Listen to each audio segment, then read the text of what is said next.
First of all, I want to thank all of our conservative House colleagues for trucking over here to the Senate, not only today, but consistently over the last year, meeting with the conservatives in the Senate, trying to resolve and fix some of these issues. I'll point out it's those meetings that resulted in, for example, us getting through the whole debt ceiling crisis. You'll remember it was the House Freedom Caucus that proposed a piece of legislation and then compromised with our House colleagues and offered the Senate a pretty common sense piece of legislation that, again, got us past that. So again, we're trying to lead in this instance as well. Just real quick on this chart before I put up the border chart. I keep playing with the numbers. I'm an accountant, and I thought this was pretty simple, pretty interesting. When you take a look at what we passed in terms of budget authority over the last 4 years, it was $5.6 trillion, but we outlaid $6.6 trillion. So other supplemental funding, I mean, just, disaster relief, whatever, another 18% onto what we had passed in terms of appropriation bills.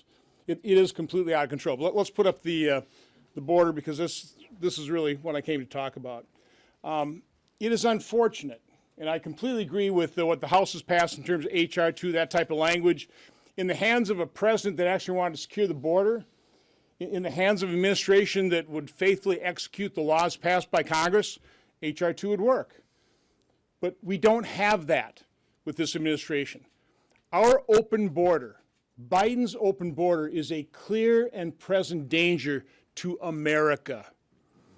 And no matter what we pass legislatively, we can't trust the president, his administration, to faithfully execute that law.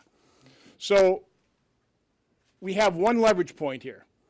The administration wants funding for Ukraine. We need to use that leverage point, and we need to make any funds that go to Ukraine contingent on the administration actually reducing the number of migrants that are being dispersed in America.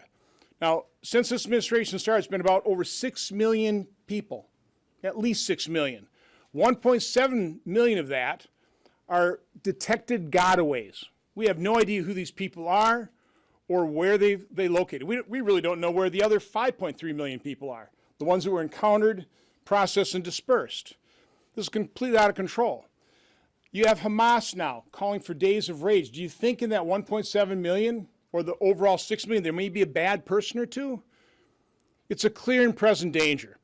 So what the Senate must insist on is if they take up a supplemental, if they're looking at funding for Ukraine, Republicans in the Senate must hold firm and deny cloture on any bill that doesn't include benchmarks, hard metrics. And again, the metric needs to be number of migrants dispersed into America, whether, again, they're encountered, processed, and dispersed, or detectable gotaways, or any other category.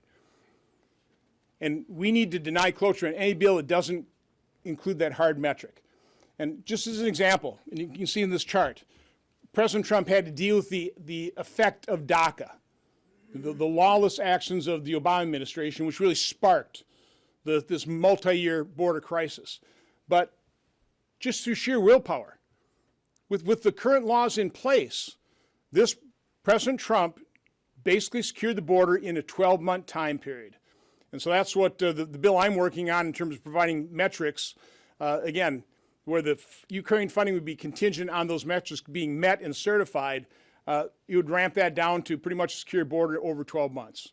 That's what we need to do. That's what I think conservatives in both the House and Senate will definitely insist on.